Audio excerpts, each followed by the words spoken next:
Hey, what's up everybody? This is Kevin. I recently just found a whole box of my old trading cards from the late 70s to the early 1980s, including a bunch of original Star Wars trading cards. So today, I'm going to be recreating and redesigning this card of Muftak.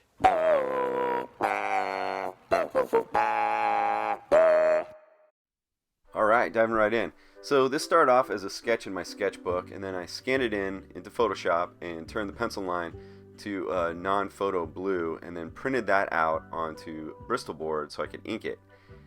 And you'll see that there is a box around Muftak there that's 2.5 inches by 3.5 inches, standard sketch card size, because I'm cutting this out to send it to one of my patrons over at my Patreon campaign. And I'm using the Micron size 01 right now. Mostly I use that for small details, but this thing's so small I used it mostly, just almost solely. That's the Kuretake brush pen, just used for the fingers there and the proboscis, and used the Pentel pocket brush pen for his fur there. So like I said in the beginning, I did find this big box of old trading cards from when I was a kid. And there are a lot of original Star Wars cards in there, some Empire Strikes Back cards in there, Superman from the first movie with Christopher Reeve, E.T., Dark Crystal, what else is in there? Battlestar Galactica, the original television series. And so, since I have to do not trading cards, sorry, I'm looking at the screen. Since I have to do sketch cards for a few of my patrons, I thought, with finding this box, I thought it would be kind of fun just to pick cards out and kind of redesign them and recreate them. So I think that's what I'm going to do. They're pretty quick to do. It's a pretty fun little project. And so I think it'll be cool maybe to do videos of it too as well. So that's what I'm doing here. And on screen, I'm coloring. It's very sped up. It's very fast. I'm going to be doing a tutorial series. I'm working on it right now.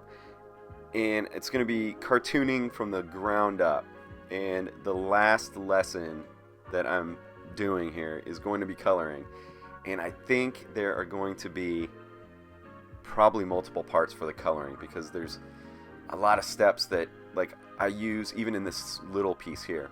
Like right here, I'm coloring in the black lines, this kind of hot pink color, so that it stands out, so that I can see it, because those are all the lines that are going to change and not be black. So for those who don't know, a color hold is when you take the black line, you select it, and you turn it to another color.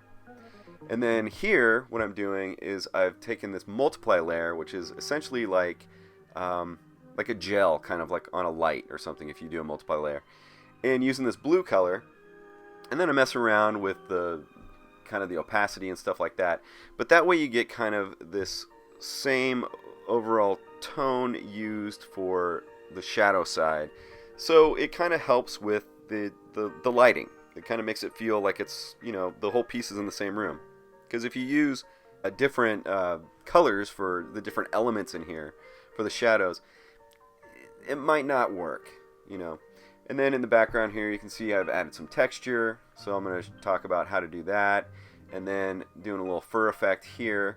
I'll talk about that in the future as well.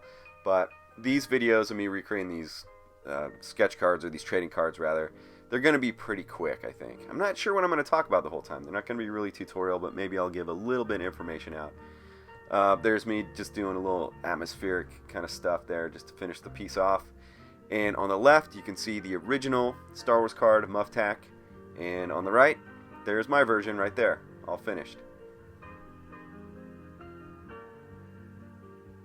And here's the version of that card that one of my patrons over at patreon.com/KevinCross will be getting.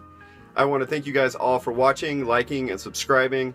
Really appreciate it, and I will see you guys soon. Bye-bye.